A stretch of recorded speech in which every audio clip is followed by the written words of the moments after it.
Hello, everybody. This is Vanessa, founder of MVJewelry.com, and I am super excited today to have the first Chico, Mr. Ted Rubin. He is the founder of the movement called Return on Relationships, or as you all probably know, is RonR.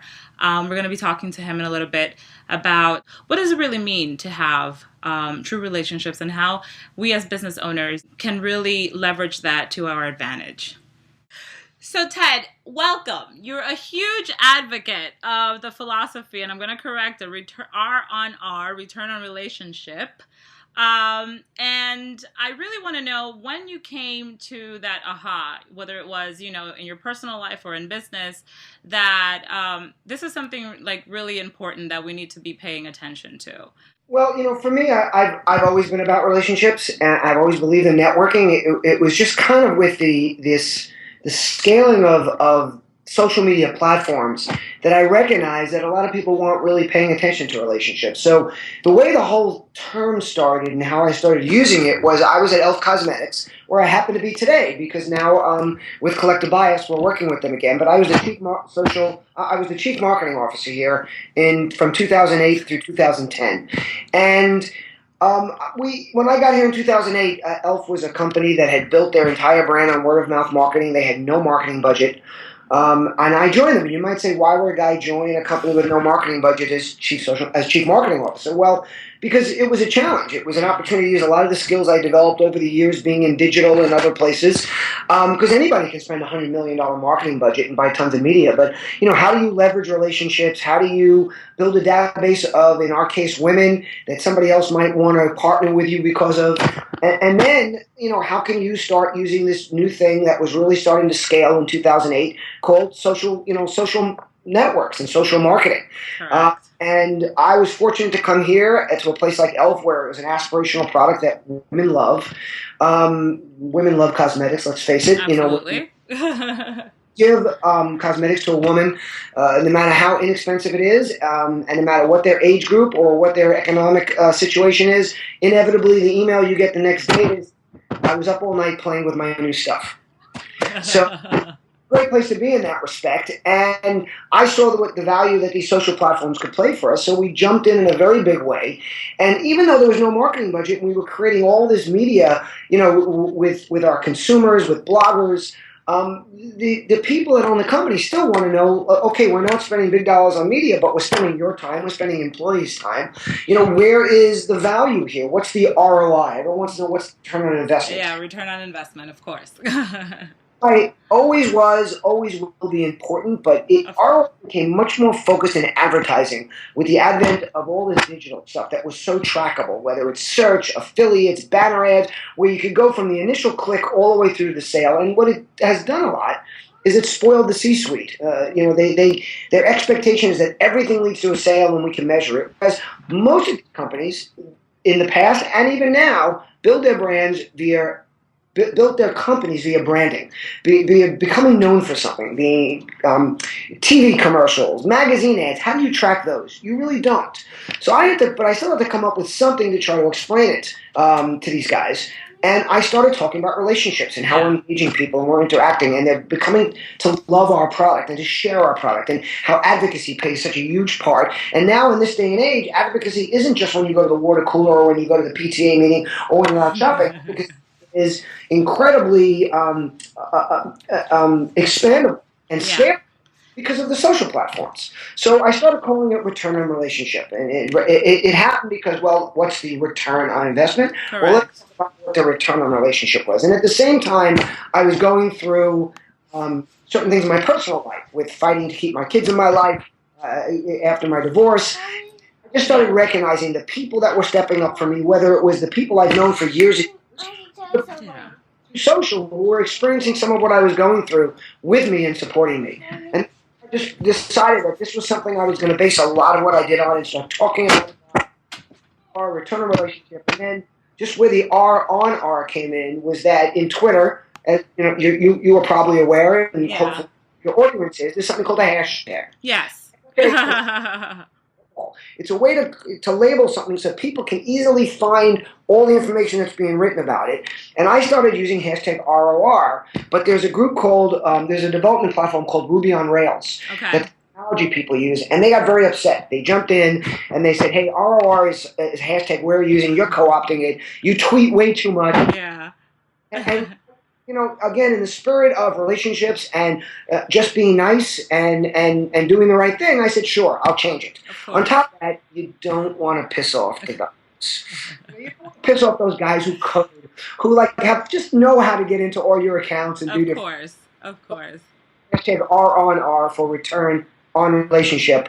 Of course, making a classic marketing error of viewing it the way I saw it instead of my consumers seeing it. And for a long time, everyone wanted to know who is RonR. So, of course. No, so you said something very interesting, during your explanation, which is, when you were going through the difficulties with your children, trying to keep your children in your life, etc., and you were seeing who was stepping up to the plate to kind of support you in that sense. And I think that's, when we run businesses because I think sometimes we try to separate the two, and think that, no, in business we have to go this route. And, and in my personal life I have to go this route. And really what I have found, because right now I'm reaping the benefits of 3 years worth of relationships that I've built. And the more that I tap into and I reach out to somebody that I had contacted maybe a year ago, people are more than happy to help me because I've really maintained and sustained those relationships throughout time, whether it's been through a favor, whether it's been through supporting them in a certain, one way or the other. And I think that's key. And that's where I find that some businesses still need to grow a little bit and continue to see. When you try to separate the two, I don't think that you can. I was at a talk where you were present, and you really advocated that whole notion that social media is about being social, and but when we try to sustain these relationships through a social media platform, it's not physical. We're not seeing people. We're just kind of reaching out, messaging and texting and tweeting and posting. How genuine are those? For those who say that, you're really just not talking to people, you're just tweeting, text messaging, how genuine are they, realistically? Well, they're kind of as genuine as you make them. And Remember something, there's one person you can always control. And that's you. Exactly. So if you're genuine in your engagement, then it's up to other people to return that in the same way. So very often I talk about doing for others without expectation of anything in return. Yeah. And what I really mean is without expectation of anything directly in return. We're all looking for kind of the cosmic return or the karmic return or, the pay it forward kind of thing, where what I find, especially with social, there was a time where it was much more limited. If you were that go-to person at every PTA meeting, at every town hall meeting, in your neighborhood, down the block, who always was willing to step up and help somebody, little by little that gets around. Very often it only gets around with that person who you helped. Your neighbor knows whenever her garbage pail's in the street, you move it back. And you don't knock on her door and say, by the way, I moved it back. Exactly. You just do it. And maybe she'll tell one friend, oh my God, Vanessa's awesome. This is what she does. Yeah. But now when you do those things via social platforms, other people vicariously participate in this. Correct. View it. They lurk and they see it. Yeah. And so, if Vanessa or Ted is someone that always says, call me, sure, I'll have a cup of coffee with you. Or you need to be connected to somebody, I'll take care of it for you. Or you need a link to an old post, I'll get it for you. It's not just the person you did it for. It's all the lurkers and the people that are paying attention on those social platforms, which can number in the tens to hundreds to thousands. Who say, wow, every time Vanessa is asked for something, she steps up and does it. Exactly. So not just getting that one neighbor or that one person or the one person they speak to. And this is without them even going onto their social graph and saying, oh my God, Vanessa's awesome, she helped me out with this. Which they might do also. Correct. But they don't have to do it. It's just the people that follow you that to see what you do. So therefore the value that comes back in return can be exponential. And again, it's not you being genuine. If you're genuine and you help people and you truly do it without saying, okay, I did this for you now. By the way, here's the receipt. Correct. was like what you said. You might have done something for somebody a year ago, or I have a lot of people that reach out to me via social platforms and say, "Hey, I saw that you were doing a video. Let me help you. I might be able to help you get more exposure for that, or I might be able to help you record it better, or here's an idea." And every once in a while, I'll say, "That was really nice. Why did you just took 3 days helping me?" I'm like, "Why would you do that?" And they're like, "Because we see you helping everybody else." Correct. So people tend to you feel good about people are nice to people. It's like I say to people, just smile. It's easy to smile. I was in a restaurant yesterday in New York, and I'm going to name it. It's called Avra. Okay. The food was awesome. The place was great. The people there's not one person smiling working in that place. I would go up and ask where the men's room is. I get someone, they don't even answer. Their arm just sticks out. And they say, well, the guy goes, go away in the back. Go to other places, let's say like the Royalton. Yeah. And you ask, excuse me, where's the men's room? They'll walk you there. They'll walk you there. Yeah. Well, and you'll say, no, it's okay. No, I want to make sure you get there. Or I was with the former CMO of Affinia Hotels, Danahan Hotels, and he said when he was first staffing for their first luxury hotel called the Benjamin, he insisted on interviewing every single person that was hired. And he said what he was looking for is he'd ask a standard question, like to someone who, if you had a vacuum cleaner in your hand, and you were vacuuming the hallway, and someone came up to you and asked you where the gym, what would you do? Yeah. And he said he'd get one of three answers. One answer would be, I would tell them I'm busy, and I'd ask them to go to the front desk. Answer number two would be I'd stop vacuuming, and I would explain to them that this is how they can find it out. And the third answer was I would put the vacuum aside, and I would take them to the gym. Correct. The person that got the job. Because this is this person that understands there's a lot more to it, especially in the hospitality industry. Yeah. So, to me, it's about making friends. And you asked a very important question. While we're online, how do we do that digitally? Yeah. Well, just about people. I call it looking people in the eye digitally. Yeah. We're communicating now via Skype. And I'm looking at you, and I'm trying to look at you as I talk to you. Yeah. And I'm not like talking and looking around the room. Yeah.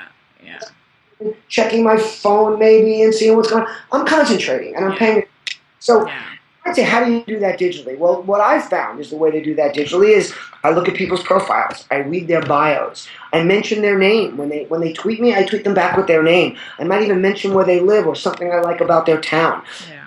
Them that I've paid attention. Yeah. And I have to tell you, when and that, whether it was, I mean, again, because some people will say, well, that was just his strategy. I think that you're genuinely authentic, and that's just the way you are. When I friended you maybe 2 years ago, on Facebook, I was just like, wow, he tweeted me. He actually said hello. I mean, I received a message in my inbox from you, and I was just taken aback because people don't do that anymore. The tendency is just to friend, and not to. You click the button and you think it's a friend. I wrote this post and I spoke with Peter Shankman at the Social Media World Forum last year about taking back the word friend. Yeah. Facebook has co-opted the word friend. They own it. People think, I mean, literally, if you can speak to a room of sophisticated marketers, and I will say that Facebook owns the word friend, and a few people will raise their hand and say, really? They're like, no, not really. They've done an amazing marketing job, but they've led people to believe that the simple click of a button is a friend. Exactly. And it's not. I mean, and it's not in the real world either. You go to an event, you're at a PTA meeting, you're at a cocktail party, you're in the supermarket, and you and I are on the line together, and I say, oh, by the way, I'm Ted, and you go, hi, I'm Vanessa. We're not friends, we're acquaintances. Exactly. We're acquaintances. Next time I see now, if I ask you for your card, and then I continue, or I bump into you next time, or very often in the real world, I might bump into you 2-3 times around our kids' school or something, and then finally we have a real conversation, maybe we go out for a cup of coffee together. Now we have a certain level of friendship. And let's not get into what are the different levels of friendship, but those are the kind of things it takes. And you can do that digitally by looking at people's names. I do not accept a friend request on Facebook without looking to see who that person is, without looking to see if they follow me on Twitter. Mm-hmm. Replying, mentioning whether they follow me on Twitter, and saying hello. Now, I might use basically the same line every time, of course, but so do we all when we meet somebody. Hi, really nice to meet you. It's a beautiful day. That's not ingenious. It's called communication. Yeah, no, absolutely. And I feel, but the thing is, it makes you present to other people. That people actually are taking the time to, that you're taking the time to actually do that. And that's what I think, to a degree, many people have lost, and we need to get back to, because again, it comes back to building genuine, authentic relationships. It's too easy not to do digitally. So if you're, again, in person with somebody and you just get introduced to them, you shake their hand and then you just stare at them. It's very uncomfortable, right? It's just weird. That's just weird, Ted. I can talk about her dress. I can mention her earrings. I can talk about her kids. I can ask what do you do for a living.